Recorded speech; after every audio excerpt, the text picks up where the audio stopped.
الحمد لله نحمده ونستعينه ونستغفره ونؤمن به ونتوكل عليه ونعوذ بالله من شرور أنفسنا ومن سيئات أعمالنا من يهده الله فلا مضل له ومن يضلله فلا هادي له أما بعد فقد قال الله تبارك وتعالى في كلامه المجيد والفرقان الحميد أعوذ بالله من الشيطان الرجيم بسم الله الرحمن الرحيم لئن شكرتم لأزيدنكم ولئن كفرتم إن عذابي لشديد وقال تعالى في مقام آخر ولئن صبرتم لهو خير للصابرين وعن ابن عباس رضي الله عنهما أن النبي صلى الله عليه وسلم قال أربع من أعطيهن فقد أعطي خير الدنيا والآخرة قلبا شاكرا ولسانا ذاكرا وبدنا على البلاء صابرا وزوجة لا تبغيه حوبا في نفسها وماله أو كما قال النبي صلى الله عليه وسلم۔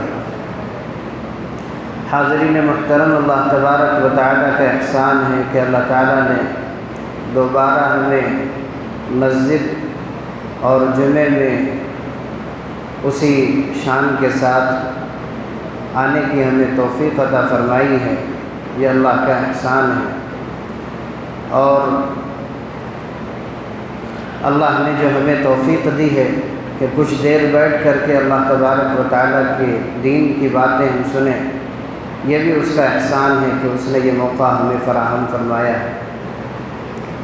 آج کا جمعہ چونکہ پہلا جمعہ ہے اور آپ حضرات کی آمد بھی دیر سے ہوئی ہے، اس وجہ سے بیان کچھ زیادہ دیر تو نہیں ہو سکے گا، لیکن جتنی دیر بھی ہو، چونکہ یہ اللہ کے نبی اور اللہ تبارک و تعالیٰ ہی کی باتیں ہیں، اس لیے جو بھی ہو جائیں یہ ہمارے لیے فائدے سے خالی نہیں۔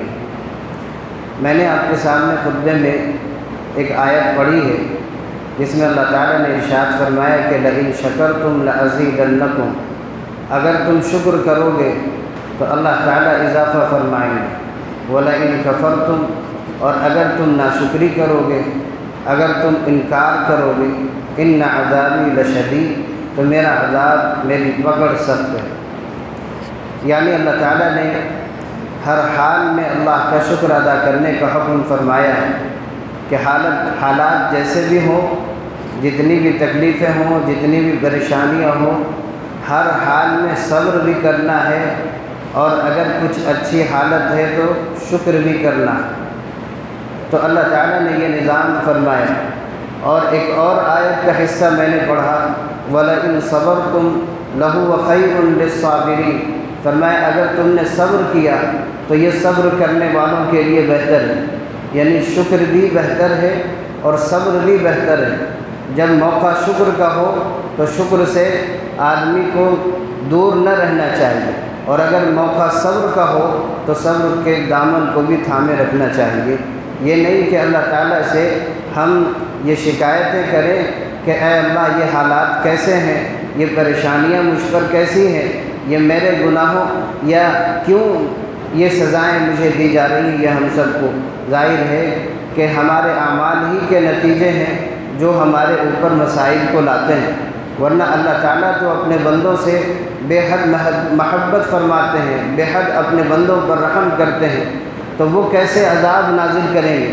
عذاب نازل ہونے کے لیے اور عذاب کے نزول کا سبب ہمارے اعمال ہیں، اس لیے ہم پہلے اپنے اعمال کی طرف غور کریں۔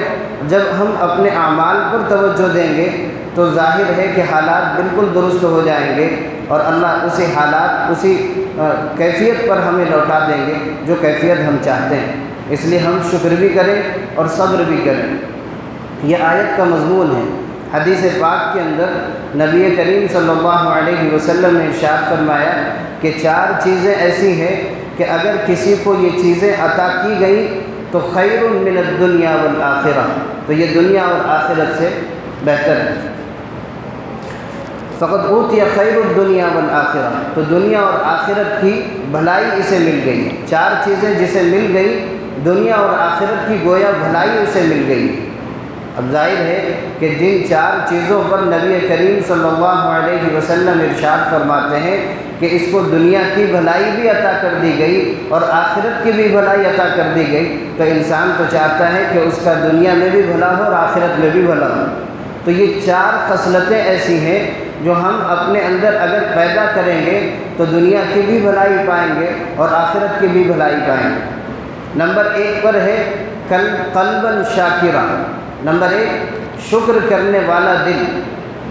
جس کو شکر کرنے والا دل مل جائے وہ دنیا اور آخرت کی بھلائی کو پانے والا ہو جائے گا۔ آج انسان پریشان ہے دوسروں کو دیکھ کر، آج انسان پریشان ہے دوسروں کو دیکھ کر، دوسروں کے سکون و اطمینان، پیسے، گاڑی، زمین، جائیداد اور مکان، دکان، یہ سب دیکھ کر کے انسان پریشان ہے۔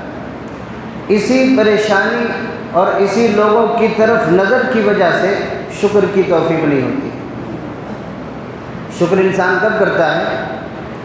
جب اسے اس کی خواہش کی چیزیں مل جاتی ہیں تو شکر کرتا ہے، لیکن سوچنے کی بات یہ ہے کہ اللہ تعالی ہماری حالتوں کو ہم سے بہتر جانتے ہیں، کس کو کتنا دینا ہے، کیا دینا ہے، کب دینا ہے اور کس کو نہیں دینا ہے، یہ اللہ بہتر جانتے ہیں۔ اگر ہمیں اللہ نے نہیں دیا تو یہ اس میں بھی ہمارے لیے بہتری، اور اگر اللہ نے کسی اور کو دیا تو اللہ بہتر جانتے ہیں کہ اس کو کیوں دیا، اس لیے کہ پوری دنیا اللہ کے قبضے میں ہے۔ جس کو چاہتے ہیں اللہ تعالیٰ خوشحالی عطا فرماتے ہیں، جس کے لیے چاہتے ہیں تنگی پیدا کر دیتے ہیں، یہ اللہ کا تصرف ہے۔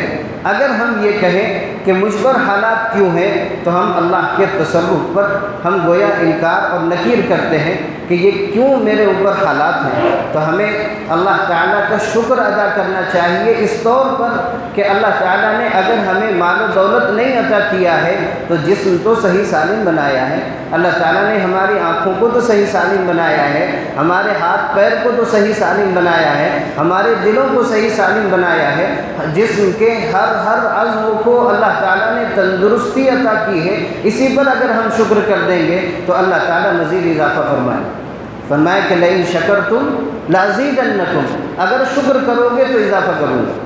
اس کا لازماً نتیجہ کیا ہے؟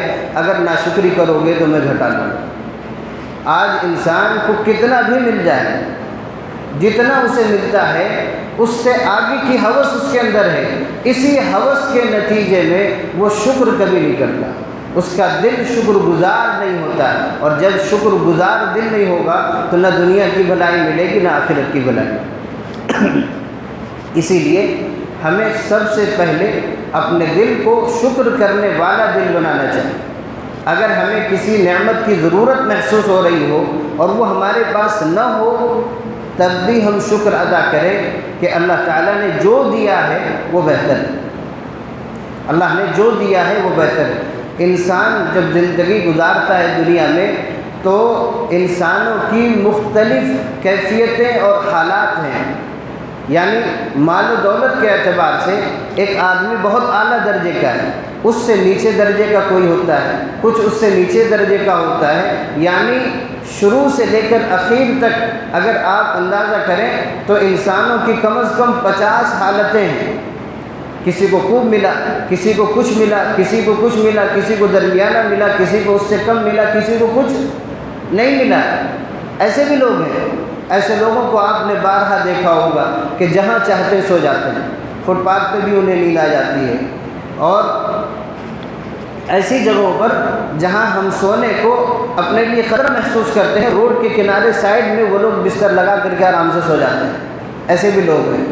تو اللہ نے کم از کم ہمیں یہ کیفیت عطا کی ہے، کم از کم یہ سہولت اللہ نے دی ہے کہ ہم آرام سے گھر میں تو سو لیتے ہیں، کسی بے خوف ہو کر کے تو سو لیتے ہیں۔ ایسے بھی لوگ ہیں جن کے کھانے کا کوئی انتظام نہیں ہے، اگر کسی کے در پہ جائیں گے وہاں کچھ مل جائے گا تو کھا لیں گے، اور اگر وہاں نہیں ملا تو دوسرے در، تیسرے در۔ لیکن اللہ نے کم از کم ہمیں اس لائق بنایا کہ ہم گھر بیٹھے کم از کم جو بھی روزی کما کر کے ہم آرام سے سکون سے اپنے گھر والوں کے ساتھ بیٹھ کر کے کھا لیتے ہیں۔ یہ کیفیت اگر ہماری ہو جائے گی تو انشاءاللہ ہمارا دل شکر کرنے والا دل بن جائے گا۔ ورنہ یہ دل کبھی نہیں بھرتا۔ ہم بخوبی جانتے ہیں کہ یہ دل کبھی مطمئن نہیں ہوتا۔ ہم پہلے کسی اور حالت میں تھے، ہمارے پاس کھانے کا ایک وقت روٹی میسر تھی کھانے کے لیے، دوسرے وقت کی ہمیں فکر ہوتی تھی۔ اللہ نے جب تینوں وقتوں کا بہترین انتظام کر دیا پھر بھی ہم شکر نہیں کرتے کہ کم از کم 1 سے 3 وقت تو ہو گیا، لیکن یہ بھی انسان ہے، اس کی فطرت ایسی ہے کہ شکر یہ نہیں کرتا۔ اس لیے فرمایا کہ جس کو شکر کرنے والا دل مل جائے اس کو دنیا اور آخرت کی بھلائی مل گئی۔ بلکہ ایسے شخص کے بارے میں جو اللہ کی نعمتوں کا شکر ادا کرتا ہے، کامیابی کی اللہ کے نبی صلی اللہ علیہ وسلم نے ضمانت دی ہے۔ فرمایا کہ حضرت عبداللہ ابن عمرو رضی اللہ عنہ کہتے ہیں کہ قال قد افلح من اسلم، کہ وہ شخص کامیاب ہو گیا جو مامون ہو گیا، جو مامون ہو گیا وہ کامیاب ہو گیا۔ یعنی مامون ہونے کا مطلب، اسلمہ کا مطلب کہ اس سے کوئی شخص مامون ہو جائے، کسی کو اس سے کوئی خطرہ نہ ہو، یا اس کو کسی سے کوئی خطرہ نہ ہو، یا اس نے اسلام قبول کر لیا ہو، یہ شخص کامیاب ہے۔ فرمایا وَرُزِقَ كَفَافًا، اور اس کو بقدر کفایت روزی دے دی گئی ہو کہ جتنی اس کی ضرورت آج کی تھی اتنی اسے مل گئی ہو۔ فرمایا کہ یہ شخص کامیاب ہے، یہ شخص کامیاب ہے۔ ہم کامیابی یہ سمجھتے ہیں کہ ہمارے پاس گننے کے لیے وقت نہ ہو، اتنے پیسے ہمارے پاس۔ آج ہر انسان اس معاملے میں حیران و پریشان ہے۔ اسی پریشانی کی وجہ سے شکر کی توفیق نہیں ہے۔ فرمایا وَقَنَّعَهُ اللَّهُ بِمَا آتَاهُ، اور فرمایا کہ کامیاب شخص وہ ہے جس کو اللہ نے جتنا عطا کر دیا ہو اس پر وہ قناعت کرے، صبر کرے کہ یہ اللہ نے مجھے دیا ہے، دوسرے کو یہ بھی نہیں ملا۔ تو جو اللہ نے اسے دے دیا اس پر اگر وہ صبر کر لیتا ہے اور اس پر اللہ کا شکر ادا کرتا ہے تو یہ شخص کامیاب ہے۔ اور اگر کسی کو یہ کیفیت نہیں ملی، مال مل گیا اور اس کو صبر کی دولت، شکر کی دولت نہیں ملی، یہ شخص کامیاب اب نہیں ہے۔ کامیاب شخص اسی وقت وہ ہو سکتا ہے جب وہ اللہ کے دیے ہوئے مال پر اور اللہ کے دیے ہوئے رزق پر قناعت کرنے والا ہو، شکر کرنے والا ہو۔ حضرت ابو ذر رضی اللہ عنہ سے ایک حدیث مروی ہے کہ کہتے ہیں کہ نبی کریم صلی اللہ علیہ وسلم نے مجھے مخاطب کر کے کہا یا ابا ذر تقول کثرۃ المال الغنی، اے ابو ذر تمہاری رائے ہے کہ کثرت مال کا زیادہ ہونا یہ مالداری کی علامت ہے، مال کا زیادہ ہونا اے ابو ذر تمہاری رائے ہے کہ یہ مالداری کی علامت ہے؟ تو حضرت ابو ذر نے کہا کہ نعم، اے اللہ کے نبی ہم اسی کو مالداری سمجھتے ہیں جس کے پاس مال زیادہ ہو، وہی شخص مالدار ہے اور وہی شخص کامیاب ہے اور وہی شخص لوگوں کی نظروں میں اچھا ہے۔ لوگوں کی نظروں میں مالدار کا اچھا ہونا یہ اس کے اچھے ہونے کی دلیل نہیں ہے۔ لوگ اگر پیسوں کی وجہ سے کسی کی قدر کرتے ہیں تو وہ پیسے کی قدر ہے، آپ کی قدر نہیں ہے۔ لوگ اگر آپ کی قدر پیسے کی وجہ سے کرتے ہیں تو وہ آپ کی قدر نہیں، آپ کے پیسے کی قدر کرتے ہیں۔ لیکن لوگ اگر آپ کو کسی اور دنیاوی وجہ کے علاوہ دینی وجہ سے آپ سے محبت کرتے ہیں یا آپ سے محبت کا اظہار کرتے ہیں، یہ آپ کی نہیں آپ کے علم کی ہے، تو علم یہ ایسی چیز ہے جو دنیا میں بھی اور آخرت میں بھی کام آنے والی ہے۔ تو صحابہ نے حضرت ابو ذر رضی اللہ عنہ سے پوچھا اللہ کے نبی صلی اللہ علیہ وسلم نے کہ زیادتی مال کو تم مالداری سمجھتے ہو؟ انہوں نے جواب دیا کہ اللہ کے نبی جی ہاں۔ پھر اللہ کے نبی صلی اللہ علیہ وسلم نے پوچھا اے ابو ذر تمہاری رائے ہے کہ مال کا کم ہونا یہ فقر و فاقہ کی علامت ہے، یہ تنگدستی کی علامت ہے؟ تو حضرت ابو ذر نے کہا اے اللہ کے نبی جی۔ فرمایا اللہ کے نبی صلی اللہ علیہ وسلم نے یہ سوال 3 دفعہ ان سے کیا اور آپ نے تینوں دفعہ یہی جواب دیا۔ تو فرمایا کہ ثم قال الغنى فی القلب، فرمایا کہ مالداری تو دل کی مالداری ہے، حقیقی مالداری دل کی مالداری ہے، اس لیے کہ اگر اس کا دل خواہشات کا پیروکار نہیں ہوگا تو وہ شکر گزار ہوگا، وہ اپنے آپ کو کبھی غریب نہیں سمجھے گا۔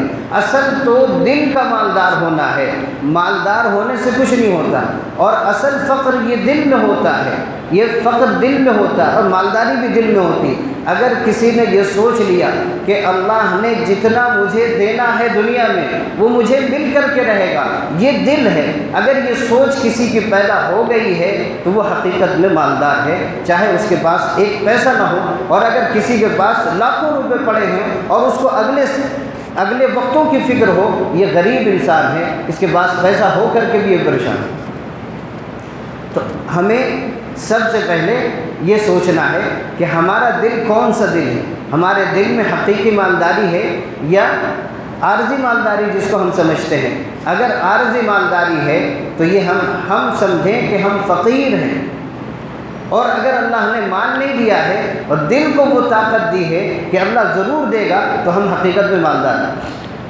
اس لیے کہ فقیر اگر جس کے پاس کچھ نہ ہو اس کو اللہ کے خزانے پر امید ہوتی ہے کہ اللہ اپنے خزانے سے دے گا، اور مالدار کو اپنی جیب پر بھروسہ ہوتا ہے۔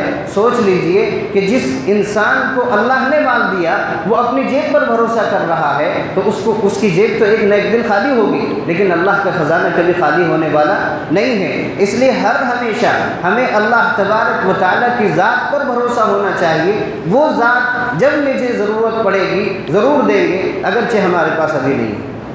یہ اگر دل مل جائے تو یہ ایسا دل، یہ اللہ نے دنیا اور آخرت سے بہتر اس کو یہ دل عطا فرما رکھا ہے۔ اس لیے ہم زیادہ کی لالچ میں اور بے وجہ کی لالچ میں اور دنیا کمانے کی لالچ میں ہم میں سے ہر شخص، میں بھی اس میں مبتلا ہوں، کہ ہمیں آخرت کی فکر تو سب سے بعد میں ہوتی ہے، سب سے پہلے دنیا کی فکر ہوتی ہے کہ دنیا دنیا دنیا، انسان دنیا دنیا کر رہا ہے۔ آج کے حالات کا ہم اندازہ کریں، جس کو ہم نے کل صحیح سالم دیکھا تھا آج وہ دنیا سے رخصت ہو رہا ہے۔ تو اگر ہم صرف دنیا ہی کی فکر کریں گے تو دین ہمارا کہاں جائے؟ جس دین کو بنانے کے لیے اللہ نے ہمیں وہاں سے یہاں بھیجا تھا، ہم یہاں آ کر کے اگر دنیا بنائیں گے تو دین پھر کہاں سیکھیں؟ اس لیے ہم جہاں دین کی فکر دنیا کی کرتے ہیں وہاں دین کی بھی فکر کریں، اور دین کی فکر کرنے کے بہت سارے طریقے ہیں۔ لوگ جو ہیں آج لوگوں کو دوسروں کی آخرت کی بڑی فکر ستا رہی کہ اس کا کیا ہوگا، وہ نماز نہیں پڑھتا، وہ نماز نہیں پڑھتا، وہ فلاں نہیں کرتا، وہ نہیں کرتا۔ یہ تو ٹھیک ہے، یہ فکر ہونی چاہیے، لیکن ہر انسان اپنی دنیا کے چکر میں، اپنی آخرت کے چکر میں نہیں، اپنی دنیا کے چکر میں دوسروں کو نمازی بنا دیا، اس کا ثواب پانے کے چکر میں ہے کہ وہ نماز پڑھتا رہے، ہم ثواب پائیں گے، سمجھ رہے ہیں؟ اس کو نمازی بنا دیا، اس کا ثواب ہمیں ملتا رہے گا، ہم کچھ کریں یا نہیں کریں، ہمیں تو دنیا کمانا چاہیے، بس دنیا ہاتھ آ جائے آخرت خود بھی آ جائے گی۔ ہم نے تو دوسروں کو لگا دیا ہے، یعنی ہم نے پیسہ لگا دیا ہے، ہم بغیر محنت کے گھر بیٹھے رہیں گے، پیسہ تو آتا رہے گا، لیکن یہ سوچئے کہ اس کا ثواب الگ ہے جس کو ہم نے نیک کام پر لگا دیا، لیکن ہماری ذات سے خود بھی تو اللہ تعالیٰ مطالبہ کریں گے تم نے کیا عمل کیا۔ اس لیے ہم اپنی بھی فکر کریں اور دوسروں کی بھی فکر کریں، ایسا نہ ہو کہ صرف دوسروں کی آخرت کی فکر کریں اور اپنی دنیا کی فکر میں ہم لگے رہیں، اور پھر اپنی جھولی میں ہم نے کوئی عمل نہ پیدا کیا ہو، نہ رکھا ہو، کل قیامت میں پچھتاوے کے سوا اور کچھ نہیں ہوگا۔ یہ 4 چیزیں تھیں، لیکن وقت نہیں ہے، یہ اگلے ہفتے انشاءاللہ 3 چیزیں جو رہ گئی ہیں وہ پیش کی جائیں گی۔ اللہ تعالیٰ مجھے بھی سب سے پہلے عمل کی توفیق نصیب فرمائے اور آپ حضرات کو بھی۔ وما علینا الا البلاغ۔ تبارك الذي نزل الفرقان على عبده ليكون للعالمين نذيرا۔